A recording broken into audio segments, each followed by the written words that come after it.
নমস্কার বন্ধুরা, পলির রান্নাবান্নায় সকল বন্ধুকে স্বাগত। একদম একটি নতুন রেসিপি নিয়ে আপনাদের কাছে হাজির হলাম। শাপলা পাতুরি গরম ভাতের সাথে দারুণ লাগে খেতে। আমার মার কাছে শেখা এই রেসিপিটি। চ্যানেলটি সাবস্ক্রাইব করে আমার পাশে থাকবেন এবং যারা ফেসবুক থেকে দেখছেন তারা একটা লাইক দিয়ে পেজটি ফলো করে রাখতে ভুলবেন না। তাহলে চলুন কিভাবে আমি রেসিপিটি তৈরি করলাম দেখে নেওয়া যাক। শাপলা কাটা হয়ে গেছে, ভালো করে ধুয়ে নিয়েছি। এবার একটু লবণ মাখিয়ে নেব। লবণ দিয়ে মাখিয়ে নিচ্ছি, তাতে শাপলাগুলো অনেকটা নরম হয়ে যাবে।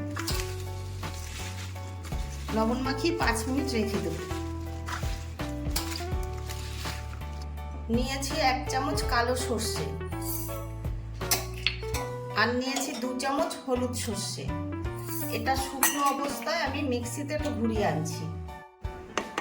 শুকনো অবস্থায় গুঁড়ো করে নিয়েছি, তাহলে পেস্টটা খুব ভালো হয়।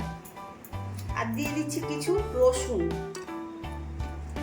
2টো কাঁচা লঙ্কা। জল দিয়ে এবার পেস্ট করে নিচ্ছি।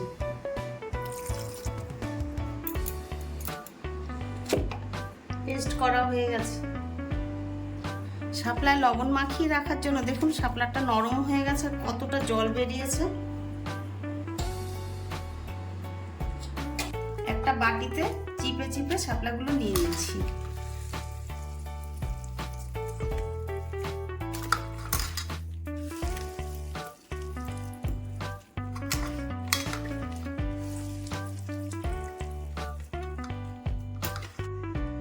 শাপলার মধ্যে মশলাটা দিয়ে দিচ্ছি। দিয়ে দিচ্ছি একটা ছোট টমেটো কুচি করে কেটে নিয়েছি।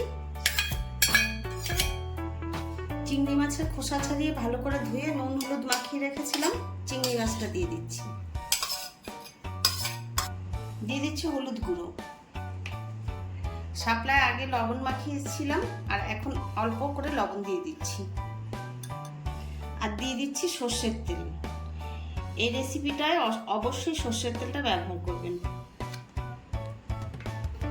অ্যাকচুয়াল এই রেসিপিটা আমার মার কাছে শেখা। আমার মা এই রেসিপিটা করতো।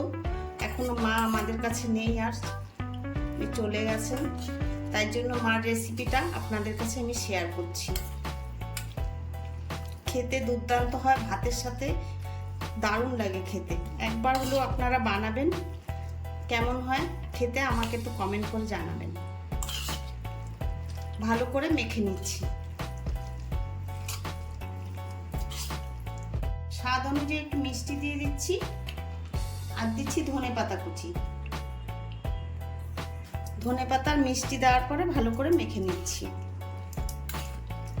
একটা কড়াইতে গরম জল করে নিয়েছি আর কিছু কলা পাতা গরম জলের মধ্যে ছেঁকে নিচ্ছি। আপনারা এমনি রুটি ভাজার যে ছাঁকনি আছে তাতেও আপনারা এমনি ছেঁকে নিতে পারেন, আবার গরম জলে দিয়ে এইভাবে করে নিতে পারেন। এতে কি হবে, পাতাটা ছিঁড়বে না, খুব নরম হয়ে থাকবে। ফোটাতে হবে না, গরম জল করে পাতাগুলো দিয়ে একটু উল্টে পাল্টে তুলে নেবেন, তাহলেই হবে।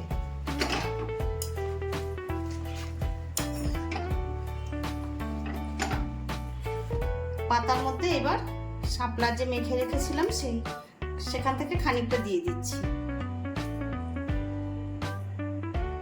একটা কাঁচা লঙ্কা উপর থেকে দিয়ে দিলাম।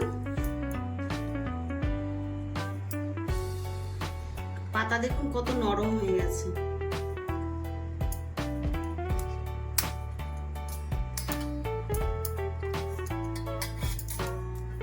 আমি আর সুতো দিয়ে বাঁধবো না, এই অবস্থায় কড়াইতে দেবো। একটা কড়াইতে অল্প সর্ষের তেল দিয়ে দিয়েছি। এবার পাতাটা এইভাবে উপর করে দিয়ে দিচ্ছি।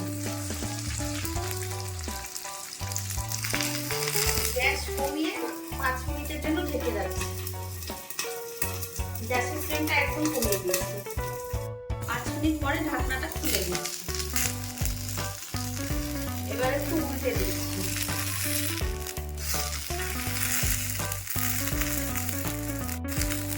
আবার 5 মিনিটের জন্য ঢেকে রাখছি।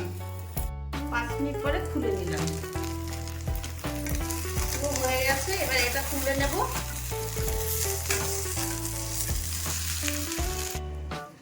আর একটা দিয়ে দিচ্ছি, এইভাবে সব মাছগুলো মিক্স করে নিচ্ছি। পাতুরিগুলি সব হয়ে গেছে, আমি একটা খুলে আপনাদের দেখাচ্ছি।